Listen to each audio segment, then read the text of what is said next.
Bom dia, hoje dia 15 de maio de 2020. Bom, fazer um outro vídeo sobre a nova criminologia. Nós começamos ontem, né? Ontem, falando sobre a nova criminologia, nós trabalhamos o contexto da chamada relatividade do delito, relembrando o que nós comentamos ontem. A nova criminologia, ela também é composta de diferentes correntes. As mais significativas seriam o interacionismo também, com diferentes concepções, interacionismo americano, interacionismo alemão, né? E as chamadas teorias da rotulação, label approach, principalmente o que nós chamamos a criminologia crítica, né? Que também tem subcorrentes. Mas, de qualquer maneira, nós entramos ontem, né, na nova criminologia, falamos da relatividade do delito, e o objetivo exatamente é, com a nova criminologia, com uma metodologia completamente diferente da chamada criminologia tradicional, conservadora, a criminologia positivista, trabalhar os conceitos dessa nova criminologia.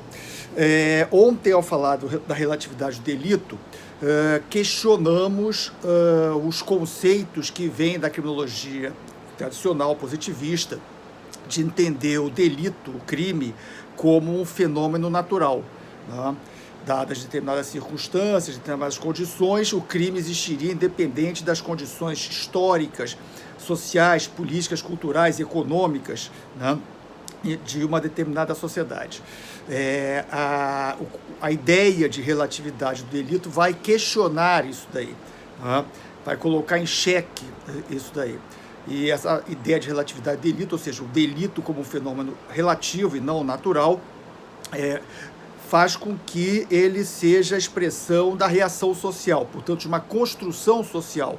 A construção social que se dá através de disputas. Portanto, o caráter histórico, né, a dimensão política, a dimensão cultural, moral, né, econômica, que está presente na valoração positiva ou negativa das condutas humanas, dos comportamentos humanos.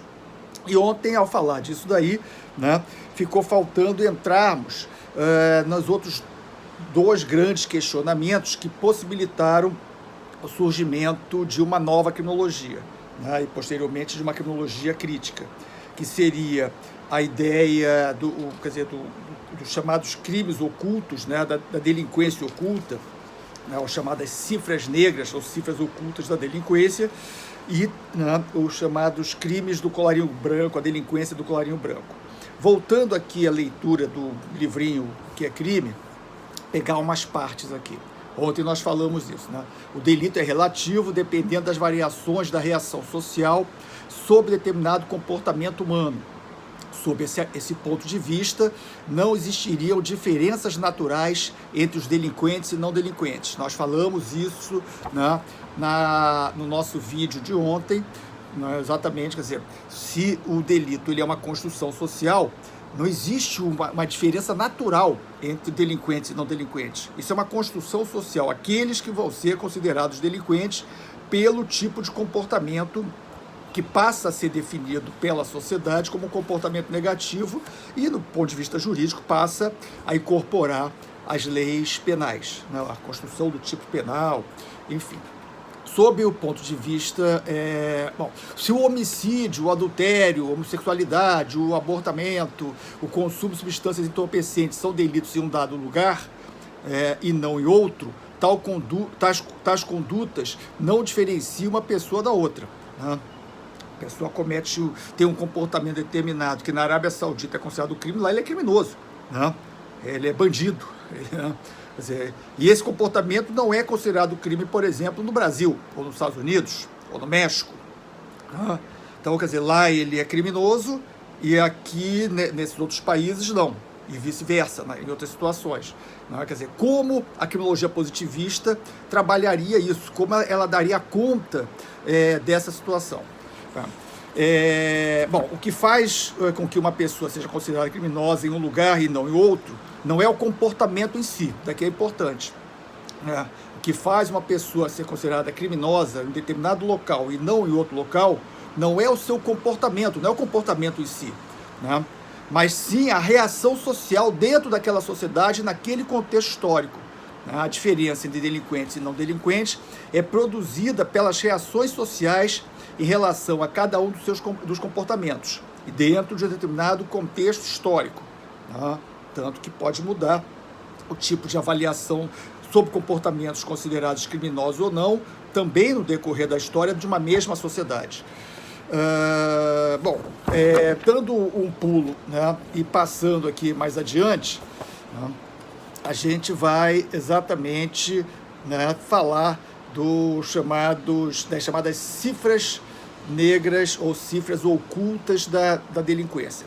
Voltando a lembrar, o termo cifras negras foi cunhado nos anos 60, 70, foi usado, né, enfim, do decorrer do século XX, antes, né, de questionamentos que poderiam surgir em relação, né, à utilização da palavra negro com uma conotação positiva ou negativa, né?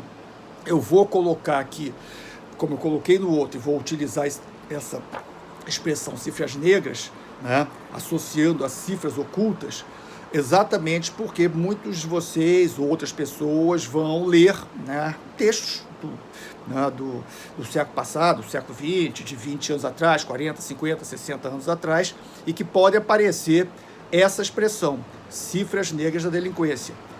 Então, e não entender, não associar necessariamente com cifras ocultas, tá? Bom, vamos lá. Também se questiona a criminologia positivista pelo método de análise, através da mera observação empírica, da classificação dos indivíduos expressa nas estatísticas oficiais. Os números estatísticos sobre a criminalidade numa sociedade revelam apenas pequena parcela da realidade criminal. As estatísticas trabalham apenas com o criminoso processado ou condenado. A gente também falou isso ontem, né? Ou seja, a criminologia positivista, ela trabalha como se nós fizéssemos assim, um núcleo, né, de pessoas que são taxados, são rotulados como criminosos. Quem são esses? São aqueles que foram, né, detectados pelo sistema penal. O sistema de justiça criminal, né, o sistema penitenciário, a polícia, todo o sistema penal detecta determinado grupo de pessoas como criminosos. Cometeu o crime, foi parar na polícia, teve um inquérito, teve o boletim de ocorrência, teve todos os procedimentos, foi parar na justiça, né, e essa pessoa foi cumprir uma pena por uma sentença condenatória, né? Então essas pessoas são consideradas na sociedade criminosos, e tem um número de pessoas determinadas. Então as estatísticas criminais, partindo de uma base positivista, de um método de análise que vem da criminologia positivista, trabalha em cima dessas pessoas, né? Desse grupo de pessoas que é detectado como crime, como criminosas, ou seja, os crimes que aparecem para a sociedade. Então, os números estatísticos sobre a criminalidade na sociedade revelam apenas uma pequena parcela da realidade criminal. As estatísticas trabalham apenas com o criminoso processado ou condenado. Veja bem, processado, ele pode ser absolvido ou condenado, mas ele aparece para a sociedade, né? Existe um determinado assalto, ou furto, ou seja lá o que for, então, e isso daí chega ao conhecimento das autoridades públicas, da polícia, ou até mesmo da justiça criminal. Então, esse comportamento criminoso, ele passa a existir oficialmente, né? Mesmo que um acusado seja inocentado. Então, não existe o criminoso, mas ou ele seja condenado. Aí sim existe alguém cumprindo pena por aquele crime cometido. No entanto, existe uma diferença entre a conduta criminosa e a punição de uma pessoa que cometeu essa ação. Então, o número de condutas criminosas, né, que existe na sociedade, ele não corresponde ao número de pessoas que são punidas, né, que são responsabilizadas, definidas pelo sistema penal como criminosas, né? O estudo que analisa apenas quem está na prisão, ou também as estatísticas relacionadas aos inquéritos policiais, então o estudo que analisa apenas quem está na prisão é distorcido. e não afere a multiplicidade de atos criminosos praticados na sociedade, que não chegam ao conhecimento dos órgãos de controle social, polícia, justiça criminal, né, o sistema penitenciário. A criminóloga venezuelana Lola Anijar de Castro, nós falamos dela ontem, naquele outro livro, né, Criminologia da Reação Social, chegou a afirmar que quando a polícia lança sua rede, não são os peixes pequenos que escapam, mas sim os maiores. Então existe, portanto, uma criminalidade legal. Veja bem, uma criminalidade, o que é considerado a criminalidade legal? Né? É aquilo que aparece nos registros oficiais. Então diz aqui, existe, portanto, uma criminalidade legal, que é o que aparece registrado nas estatísticas oficiais quando se condena alguém por um crime. Por outro lado, existe uma criminalidade aparente, né, que seria detectada pela polícia e mesmo pela justiça, mas que não resulta na condenação de alguém responsável pelo crime.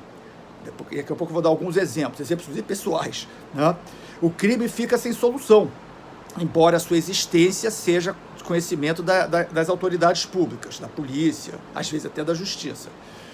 Diferentes motivos levam ao não aparecimento do responsável pelo crime conhecido. A falta de provas, o arquivamento do inquérito policial, o desconhecimento do acusado, corrupção, né, pagar o policial, alguma coisa do gênero, o tráfico de influências, enfim, diferentes motivos podem ser, né, podem existir motivos legais ou ilegais, lícitos ou ilícitos, no sentido de não chegar ao responsável pelo crime, embora o crime seja conhecido, né, pela autoridade policial. Por fim, temos a criminalidade real, a verdadeira quantidade de crimes cometidos em determinado espaço de tempo numa determinada sociedade. E esses são infinitamente mais numerosos do que aqueles punidos, ou que apenas chegam ao conhecimento dos órgãos oficiais e que não são resolvidos. Vamos lá, deixa eu falar um pouquinho disso aqui, dar alguns exemplos. Né? O que seria a criminalidade legal? Seriam os crimes que são cometidos e que existe uma relação direta entre o crime cometido, o comportamento criminoso, e alguém responsável juridicamente por esse crime, cumprindo pena, né, condenado por esse crime aqui. Então, existiu um crime, alguém matou A, matou B, né, esse crime ele foi levado às autoridades públicas, à polícia, né, enfim, quer dizer, foi registrado, ele se tornou oficial a existência desse crime. A polícia investigou, chegou enfim, a localizar suspeitos. Esses suspeitos foram, né, passaram pelo inquérito, foi parar na justiça criminal e a justiça criminal condenou essa determinada pessoa, esse suspeito, e, portanto, esse suspeito passou a ser considerado criminoso do ponto de vista oficial. Então, existiu crime e existiu, né, alguém responsável por esse crime. Tem alguém lá, né, em Bangu 1, na penitenciária, cumprindo pena por esse crime. Não estou entrando no mérito de situações que o cumprimento da pena pode se dar, né, em liberdade ou, quer dizer, ou através de penas alternativas. Então, vamos colocar, né, como no imaginário social e como na prática, na maior parte das vezes, acontece. Então, existe um crime e existe alguém cumprindo a pena. Tá? Isso daqui se constituiria, portanto, na criminalidade legal. Os crimes que são cometidos dentro da sociedade e que, passando por todos os procedimentos oficiais, a autoridade pública conhece esse crime, né? Autoridade pública, policial e judicial, e alguém está cumprindo pena. Também não estou entrando no mérito foi justo ou foi injusto, se essa pessoa realmente cometeu esse crime ou não, se houve erros da justiça, mas existe uma equação que se completa. Então, crime e alguém cumprindo pena. No entanto, existe uma criminalidade que aparece para a sociedade. Ela aparece, né? Também a criminalidade legal aparece, mas a criminalidade, vamos chamar aparente, ela aparece para a sociedade, né? Mas ela não tem alguém que está cumprindo pena. Né? Então, um exemplo, né? O exemplo que já aconteceu comigo, né? Quer dizer, há muitos anos atrás, quando eu era bem jovem ainda, eu tinha uma motocicleta e vinha de uma determinada universidade para uma outra universidade, né, para dar aula. Né. Na verdade, eu estava voltando para minha casa, né, depois de uma aula, vinha com a motocicleta, e quando eu estava para entrar na garagem, apareceu uma outra motocicleta com um garupa que me rendeu e levou a minha motocicleta. Fiquei lá de capacete, enfim, e a minha motocicleta levaram embora. Né.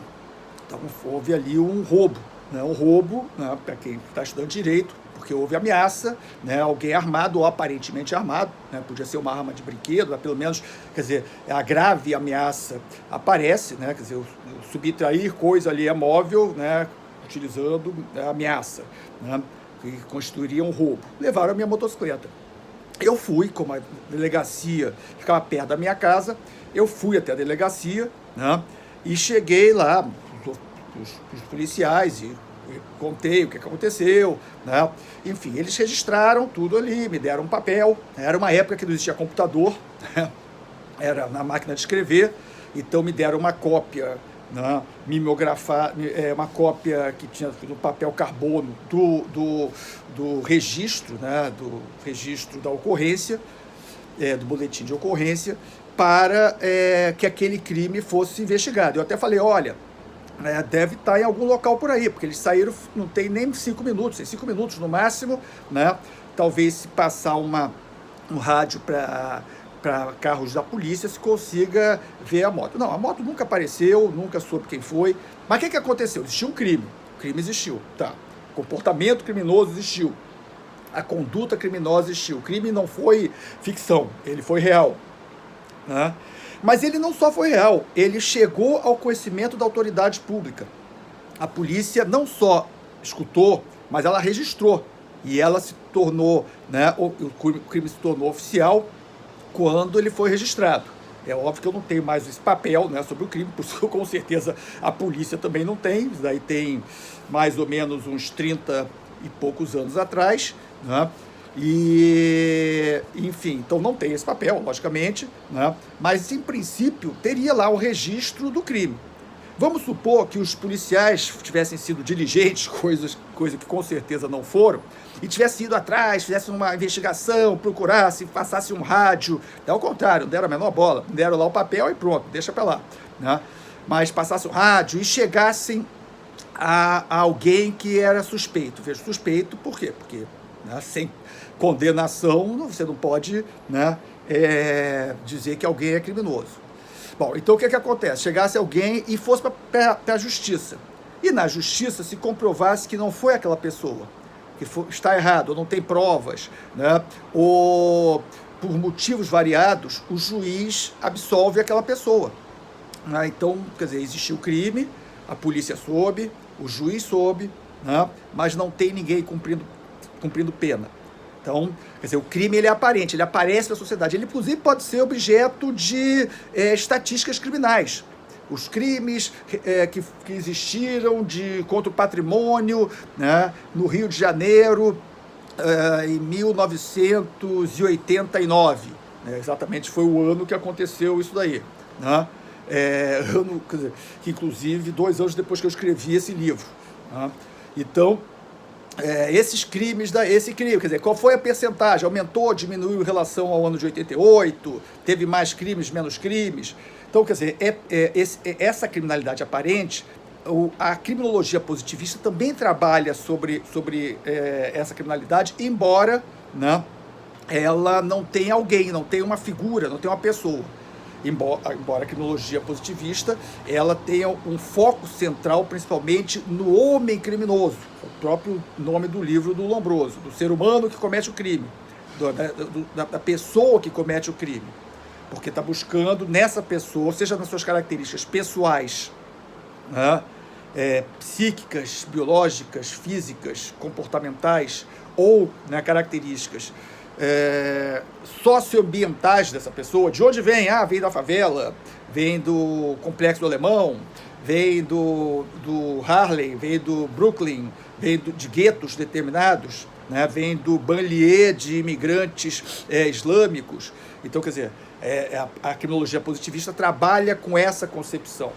Bom, então esse exemplo que eu dei é um exemplo em que existiu crime, mas não existiu ninguém cumprindo pena. Então, quer dizer, a quantidade de crimes que ocorrem na sociedade, né, que tem, quer dizer, o crime, que a autoridade pública conhece esse crime, no entanto, ninguém, né, enfim, é apenado, ninguém é responsabilizado por esse crime, é muito maior do que a quantidade de crimes que tem alguém cumprindo pena. Então, quer dizer, já tem um número muito maior de crimes na sociedade. Por fim, né, a criminalidade real, ou seja, existe muito mais comportamentos humanos que são considerados crimes que ocorrem numa sociedade, mas que nem chegam ao conhecimento da autoridade pública. Parênteses. Quando eu falo chegar ao conhecimento da autoridade pública, não significa dizer que alguém não saiba que esteja ocorrendo o crime. Né? Vamos supor, eu sou delegado de polícia, moro aqui onde eu moro, não sou delegado de polícia, vamos supor, sou delegado de polícia ou juiz, né? Sou autoridade pública, sou juiz de uma vara criminal, né? Então eu estou aqui na minha casa, mas eu sei que ali, né, andando mais adiante, na outra esquina, tem uma boca de fumo, um ponto de venda de drogas.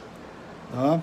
Ou, né, no edifício ao lado existe um consultório que faz aborto, que é considerado crime. Né? Eu, né, sou autoridade pública, mas eu sei disso daí, não como autoridade pública, sei como qualquer cidadão sabe. Como qualquer indivíduo que vive na sociedade sabe, ali tem uma boca de fumo, ali se comete crime, né? Tá toda hora se cometendo crime, que tá vendendo drogas, tá não sei o quê, de vez em quando dá um tiro num, né? Tem um espancamento, alguma coisa do gênero. Então eu sei disso, né?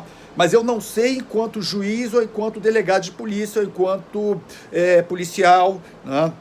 Ou enquanto desembargador. Eu sei enquanto cidadão. Quando a gente fala chegar ao conhecimento da autoridade pública, é exatamente tornar oficial esse crime daí, esse comportamento criminoso.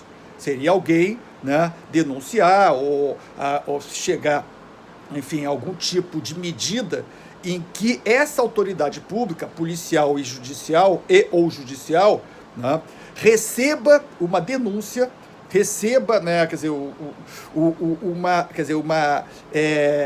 uma provocação, né, da sociedade, ou de alguém, ou quer dizer, que fale o seguinte: olha, existe um crime aqui, a gente quer que esse crime seja tratado pela autoridade pública, pela polícia e pela justiça. Então, é importante quando eu estou falando aqui, né, quer dizer, os crimes que chegam ao conhecimento da autoridade pública no sentido oficial, não no sentido, né, de um conhecimento de um cidadão qualquer que, por função profissional, ele é delegado, ou ele é juiz, né? Ele sabe que existe o crime. Então, fechando parênteses, né?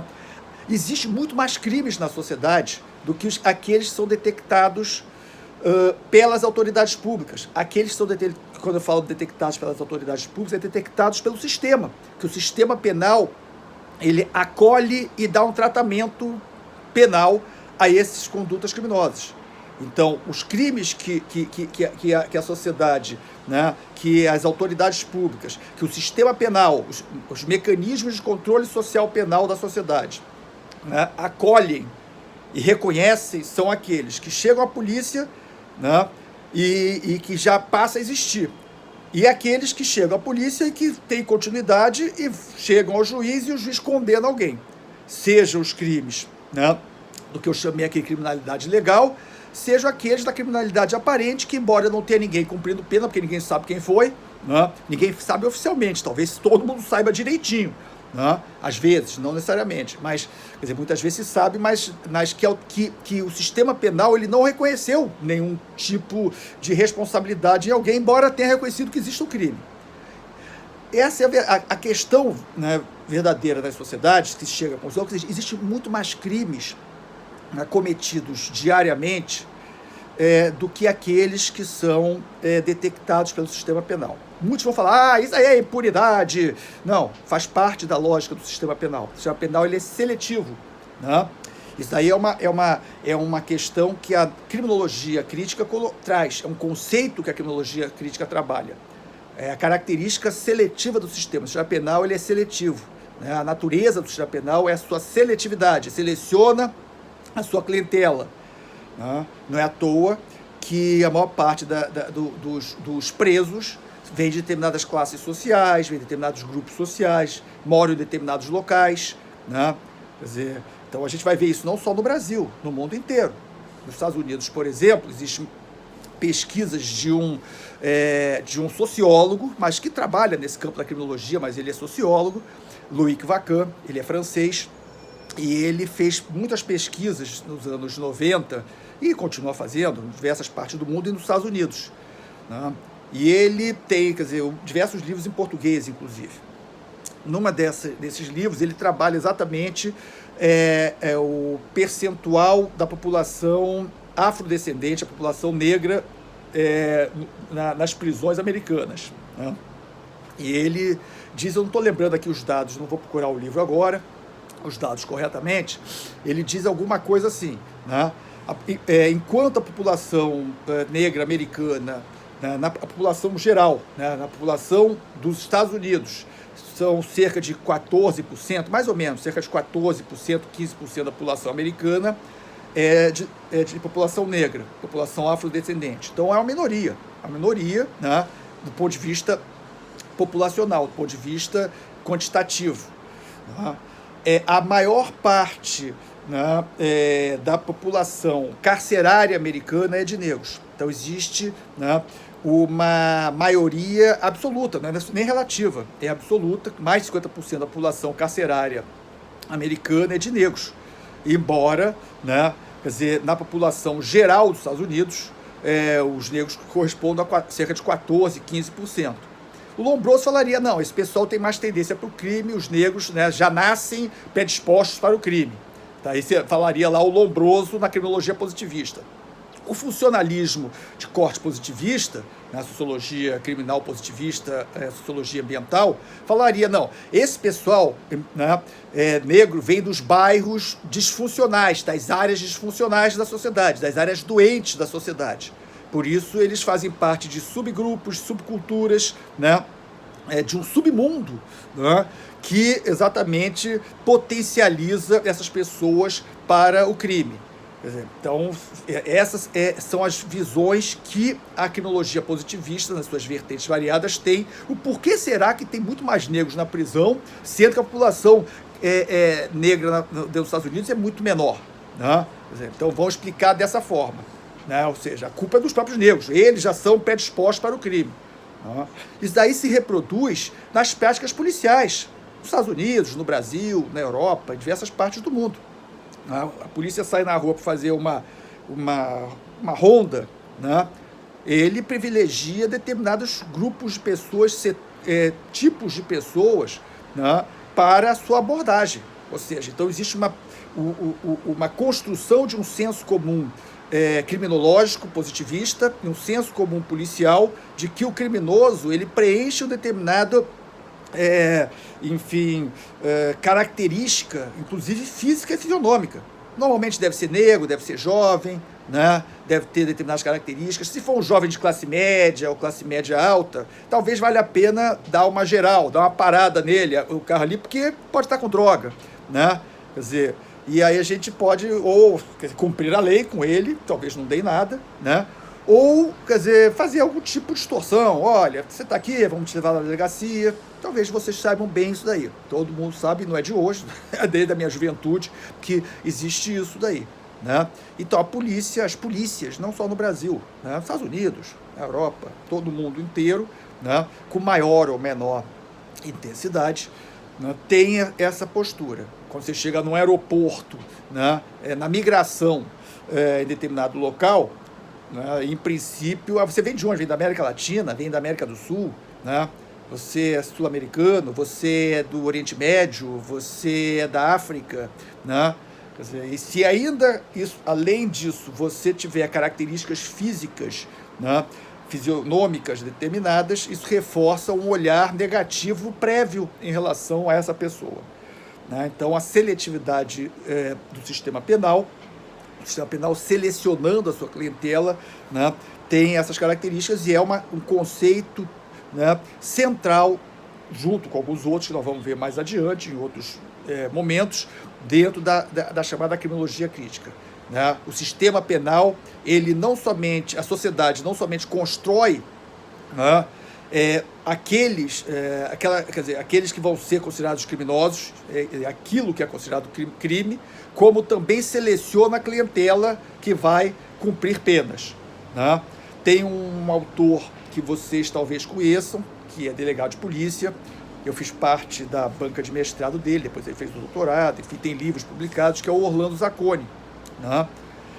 E eu não tenho certeza aqui, mas em algum local eu escutei ele dizendo o seguinte: quando eu era delegado de polícia na Barra da Tijuca, né, há muito tempo atrás, praticamente não existia crime de tráfico ali que chegava à minha delegacia.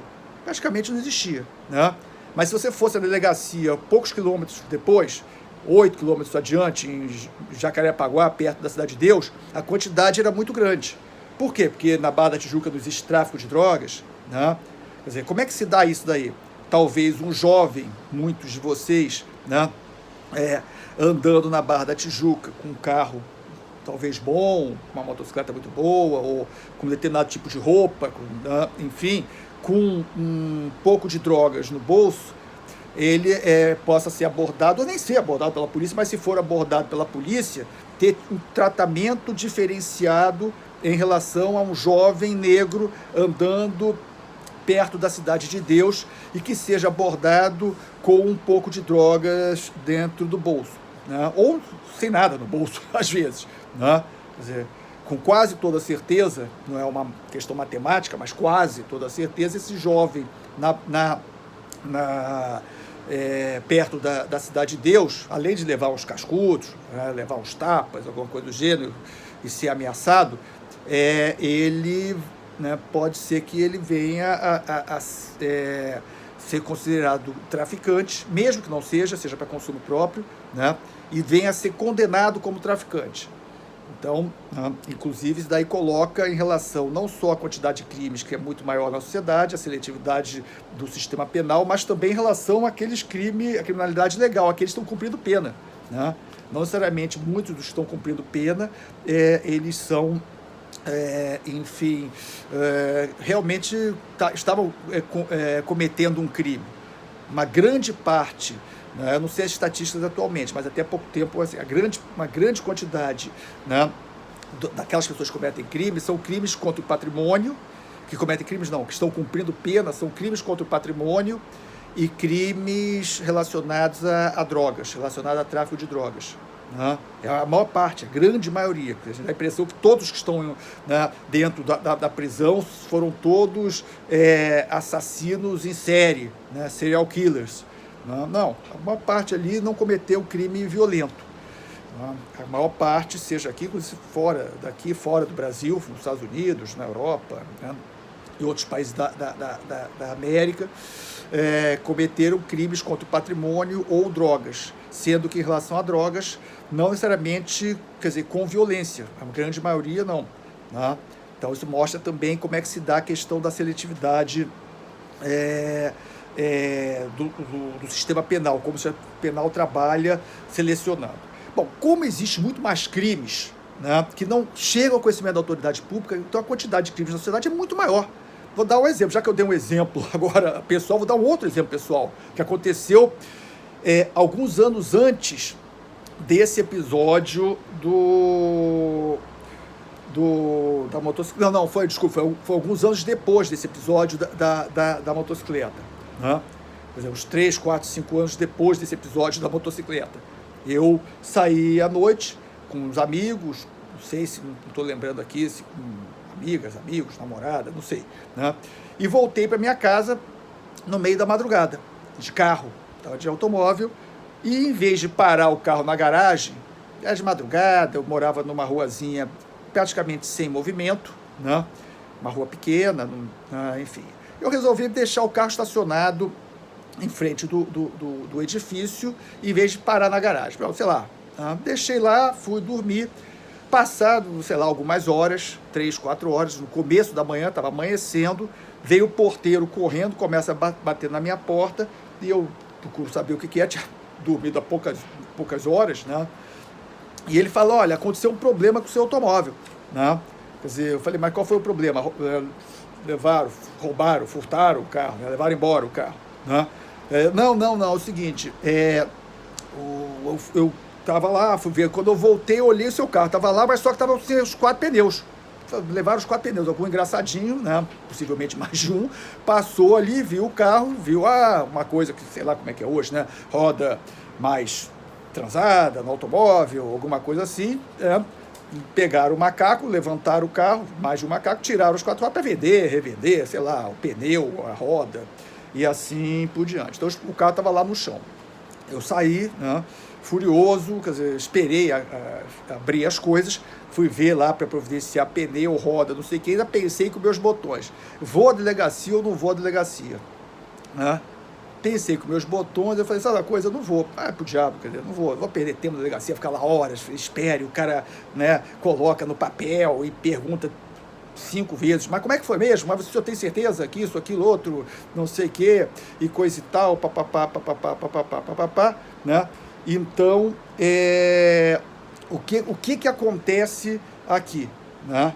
Acontece que nessa situação existiu crime, mas não existiu o conhecimento da autoridade policial. A autoridade policial não conheceu esse crime, porque eu não levei. Então, existe muito mais crimes que acontecem na sociedade que não chegam ao conhecimento da autoridade policial. Né? Quer dizer, não chegam ao conhecimento da autoridade policial por quê? Porque, né, esses crimes daqui, eles, quer dizer, eles existem, né?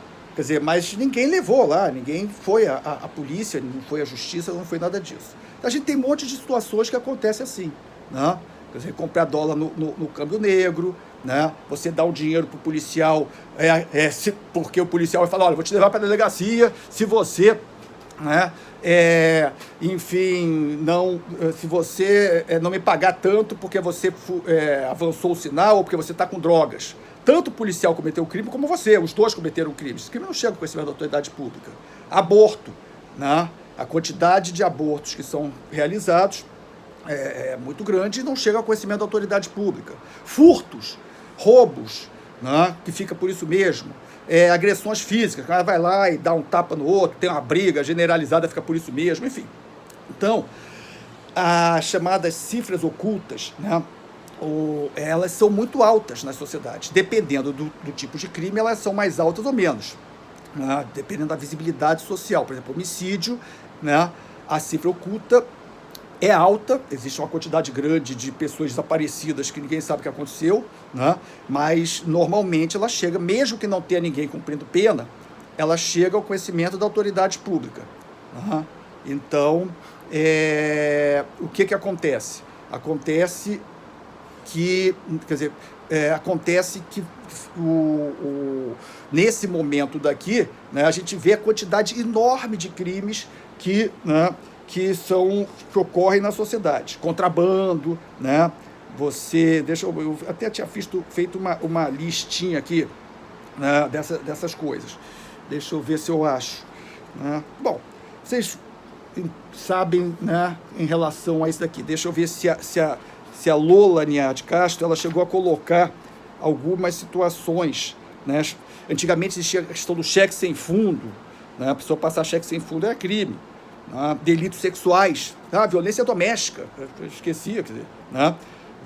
Violência doméstica, delitos sexuais, estupro, né? E outras questões. Então existe uma quantidade grande de crimes, né? Quer dizer, no fundo, se todo mundo que comete crime fosse preso, né?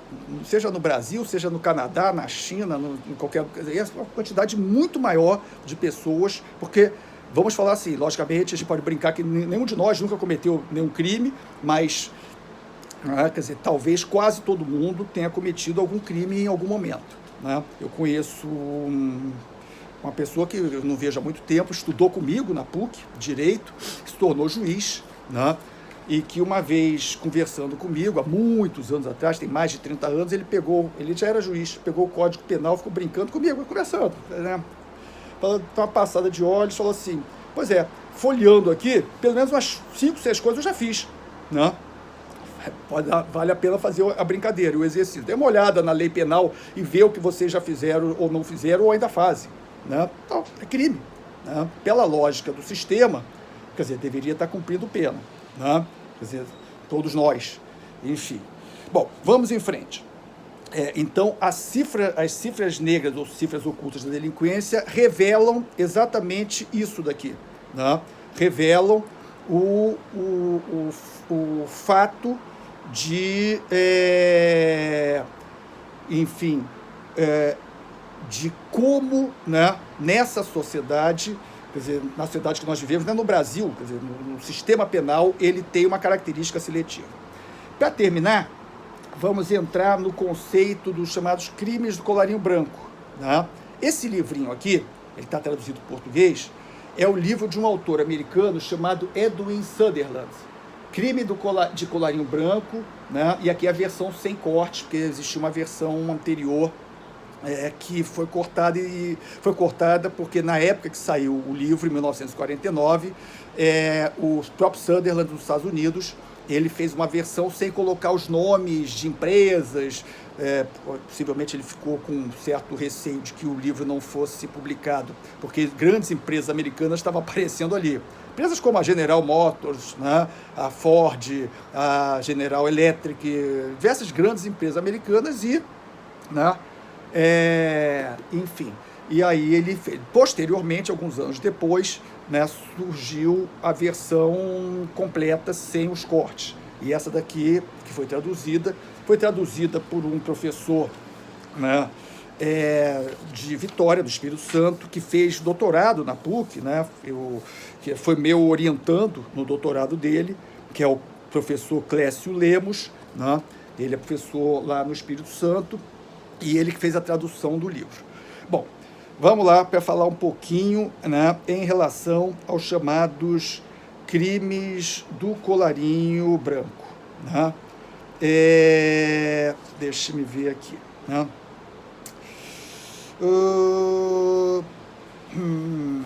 Diz aqui, né, aí já no meu livro.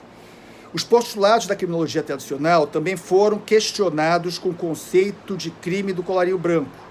Este termo foi utilizado pela primeira vez em 1949 pelo norte-americano Edwin Sutherland em discurso proferido na Sociedade Americana de Criminologia, 1949. Sutherland partiu de pesquisas realizadas sobre a conduta das grandes corporações econômicas, das grandes empresas, grandes grupos econômicos dos Estados Unidos, na época, que desrespeitavam constantemente as leis antitrust, as leis contra o monopólio, né, que combate a formação de monopólios e a concorrência desleal no mercado. Percebeu que essas grandes empresas praticavam regularmente manipulações no mercado, atuando de forma combinada para eliminar as concorrentes menores. Os preços das mercadorias dessas grandes empresas não eram determinados pelas leis do mercado, mas sim por acordos sigilosos entre os empresários. A pesquisa concluiu que os grandes empresários tinham condutas semelhantes às do crime organizado. Os resultados dessa prática empresarial causavam enormes danos aos pequenos e médios empresários e aos consumidores. É muito difícil elaborar estatísticas sobre crimes do colarinho branco em que as chamadas cifras negras, ou cifras ocultas, são muito grandes, né? De uns tempos para cá, mais ou menos de uns 20 e poucos anos para cá, nos Estados Unidos e em outras sociedades europeias e também aqui na América do Sul, no Brasil também, né, começou a existir de uns 30 anos para cá, quer dizer, uma quantidade de casos de crime do colarinho branco, não sei o quê, mas isso aí não quer dizer, impede dizer, né, que as cifras ocultas são altas nos crimes de colarinho branco, mesmo com muitos casos de escândalos financeiros aparecendo nos últimos 30 e poucos anos, seja nos Estados Unidos, seja no Brasil, seja na Argentina, seja, né, na Espanha ou na França ou na Alemanha. Então, quer dizer, embora tenha uma aparência maior, né, desses crimes, inclusive com gente condenada, né, em diversos locais, esses crimes daqui, eles não também abrangem todo mundo. A lógica da seletividade do delito, que serve para a criminalidade como um todo, também aparece aqui. Nem todos os casos de escândalos, que seriam escândalos financeiros, aparecem, né, no rol da criminalidade do colarinho branco, né? Bom, Diferentes condutas poderiam se enquadrar na categoria de crimes não convencionais. Então, quer dizer, os crimes do colarinho branco seriam considerados crimes não convencionais. Os crimes convencionais seriam o crime que está previsto, sei lá, ali na legislação penal, do Código Penal. Matar alguém, subtrair coisa móvel, estuprar, né, furtar, enfim, assaltar, alguma coisa do gênero. Entre elas, evasão de impostos, falências fraudulentas, manipulações contábeis feitas por órgãos financeiros, práticas desonestas das empresas de seguros, lavagem de dinheiro, uma série de coisas, concorrência desleal, etc. É um tipo de crime cometido por uma pessoa de alto status socioeconômico. Então vamos lá, características do crime colarinho branco. Não é qualquer pessoa que pode cometer crime colarinho branco, mas qualquer pessoa pode cometer furto, homicídio, né? Existem crimes que são mais especiais, quer dizer, ou seja, feminicídio, né? Quer dizer, tem características determinadas que só algumas pessoas podem cometer, né? Quer dizer, enfim, tem, quer dizer, agora, o crime do colarinho branco, né, muitas pessoas não podem cometer, não podem porque eles não têm essa característica principal, central, né, do sujeito que comete o delito, né, ter alto status socioeconômico. E ter alto status socioeconômico, né, e que a sua ação considerada crime seja no exercício da sua atividade empresarial, financeira e econômica. Né? O cara pode ser o maior magnata do mundo, trilionário, né? Vai lá e mata alguém, ele não cometeu o crime do colarinho branco, embora tenha alto status socioeconômico, ele cometeu um crime comum, crime convencional. Né? Então, seria alguém de alto status socioeconômico, quer dizer, uma pessoa de alto status socioeconômico, no exercício da sua atividade empresarial. Trata-se de um comportamento não convencional que causa grandes danos sociais e econômicos infinitamente maiores que os prejuízos causados pelos crimes convencionais. É um crime realizado por um tipo de pessoa que goza de uma imagem positiva perante a sociedade. O empresário não é identificado publicamente com a imagem do criminoso. O delinquente de colarinho branco não é uma pessoa estigmatizada oficialmente. Por fim, percebe-se, percebe-se uma imunidade dessas pessoas, porque o sistema penal não foi organizado para combater esse tipo de delinquência não convencional. Ao contrário, o sistema penal existe para controlar, reprimir, punir, né, o chamado crime convencional, normalmente praticado por pessoas, né, de baixa renda. Então, quer dizer, então essa característica central, alto status socioeconômico, e a outra coisa importante é a não estigmatização. No campo da nova criminologia, e também na criminologia crítica, a ideia da rotulação, da estigmatização, do estigma, ele passa a ser central. Né? Quer dizer, o que acontece? Quer dizer, o crime, né, o criminoso, ele passa a ser estigmatizado. Aqui, o estigma social, ele não existe, porque o estigma social ele é construído antes da existência do próprio crime. Quando a gente falou agora há pouco, né, as polícias do mundo e os sistemas penais do mundo têm um senso comum punitivo, né, em relação à figura de quem é a pessoa criminosa. Isso daí vem das bases da criminologia positivista. Então, quer dizer, a pessoa olha e fala, aquele ali tem cara de bandido. Por que tem cara de bandido? Porque ele é negro, porque tem cara meio de pobre, ele tem cara de latino-americano, ele tem cara de árabe, tem cara de islâmico, sei lá. Né? Quer dizer, por quê? Né? Quer dizer, então, mas isso daí é uma construção social. Existe nas sociedades essa estigmatização prévia, independência, que mais é um santo, jamais vai matar um mosquito. Né? Essa estigmatização ela está na base exatamente, né, que é um estigma que carrega pelo tempo todo. Então, se a pessoa comete o crime, realmente, reforça esse estigma. E esse estigma fica. Se a pessoa cumpriu a pena, saiu, enfim, quer dizer, está ali. Ele já cometeu o crime e ele é desse grupo social. Os criminosos de colarinho branco, para o conjunto da sociedade em geral, não existe estigmatização. Pode existir no seu meio social, no seu clube lá de golfe, em que todo mundo fala, o fulano de tal ali está envolvido naquele escândalo. Talvez a gente até expulse do clube. Não quero que ele case com a minha filha. Ou que ele case com a minha filha, ou que o filho dele case com a minha filha, ou que a filha dele case com o meu filho. Eu não quero misturar com ele. Mas é dentro desse meio social. No conjunto da sociedade, as pessoas nem sabem. Ou se sabem, não, quer dizer, por quê? Porque ele não preenche né, as características, inclusive comportamentais, físicas, fisionômicas, de forma de agir, de tipo de vida, que estaria na construção da figura, né, daquele que é considerado criminoso e que está presente, né, no senso comum. Então é importante a gente ver, quer dizer, que os crimes de colarinho branco surgem nesse cenário. A gente não vai aprofundar aqui agora. Esse livro aqui eu recomendo para quem puder comprar, da editora Revan, né? Quer dizer, Crimes de Colarinho Branco, foi o Clécio Lemos, professor Clécio Lemos, que traduziu, né? E eles fazem todo o histórico disso daqui. Ele é importante nesse sentido, é interessante a leitura desse livro.